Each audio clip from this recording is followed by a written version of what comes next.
اللہ तबारक व तआला ने ना कुरान मजीद में फरमाया कि ए महबूब आप फरमा दें इन्ना सलाती व नुसुकी व महयाया व ममाती लिल्लाहि रब्बिल।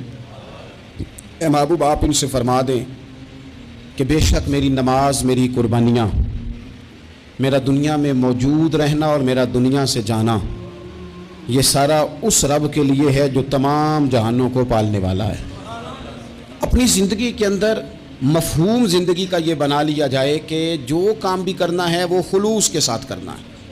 ये जो रियाकारी होती है ना, दिखावा, ये इंसान को ज़हनी अज़ियत का शिकार कर देता है। दिखलावे वाला आदमी फिर हर वक्त इस माहौल में रहता है कि किसी ने देखा कि नहीं। मैंने देखा है कि लोग तारीफ़ के इतने भूखे हो जाते हैं कि वो उन कामों की भी तारीफ़ मांगते हैं जो उन्होंने किए ही नहीं होते। आप जब लिल्लाहियत वाले हो जाते हैं, आजिज़ी वाले हो जाते हैं, खुलूस वाले हो जाते हैं, जब आपका दिल अपने रब से जुड़ जाता है और आपको छुपने का दिल करता है, थोड़ा साइड पे होने, वो शोहरत से बचने वाला,